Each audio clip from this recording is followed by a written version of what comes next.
Okay, thanks for staying with us. Time now for Media Watch, for which we're joined by James Creedon. Hiya, James. Good evening. How are you? I'm fine, thank you. Okay, so we're going to be starting off over in the US, and Barack Obama is known for rallying young voters.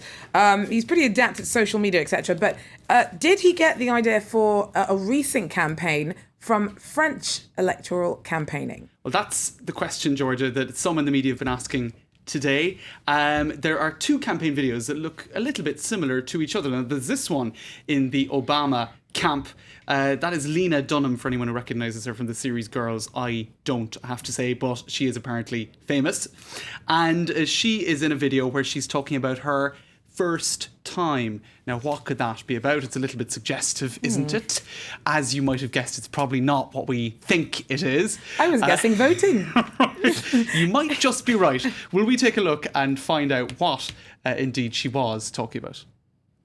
Your first time shouldn't be with just anybody. You want to do it with a great guy. A guy who cares whether you get health insurance, and specifically whether you get birth control. The consequences are huge. You want to do it with a guy who brought the troops out of Iraq. My first time voting was amazing. It was this line in the sand. Before I was a girl, now I was a woman. I went to the polling station, I pulled back the curtain, I voted for Barack Obama. Saucy. Yeah, Saucy well, stuff. I was right, though. Cleaner than perhaps you might guess. I mean, he's hardly going to get people talking about that, is he? But that's You what never know, it can help. Gets people interested every time. Now, over across the Atlantic here, in fact, in Paris, did François Hollande do something similar? Yes, he did, is obviously the answer before we find out. There was this video with people in the Hollande camp, in fact, people in the Hollande campaign. And they were talking about their first time. Here at the end, you've got Thomas Hollande, actually, not there, but coming up in just a second. Here he is. That's François Hollande's eldest son. So he even appeared in this video. Look out for his rather risque participation in this clip. My first time? My first time. My first time? Oula. Wait, I have to think. It's been so long.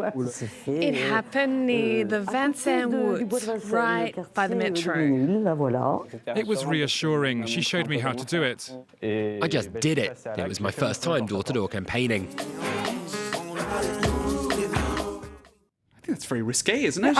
Is it He's even more risque than He's perhaps the US suggesting version? that the lady just before him, who's considerably older than him, that there was something going on. And in any case, it was all about door-to-door campaigning, which is about the most, can I say, unsexy thing you can imagine, right?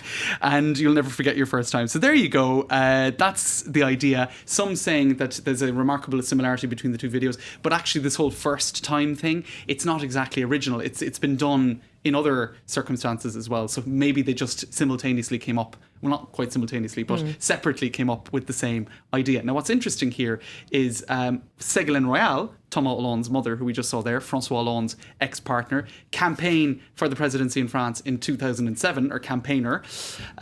She claimed in 2009 that Obama had also been inspired by her. So there seems to be this sort of repetitive thing in French-US relations where US or French socialist presidents seem to see inspiration in Obama's campaign. Now, she said that her website Désir d'Avenir, can we take a look at that? It was a sort of ahead of its time political website, which was quite interactive, Désir d'Avenir, and she claims that Obama's political website was inspired by that. I think we have a screenshot of it if we can get a look at that, but that is what she was claiming. Afterwards, she was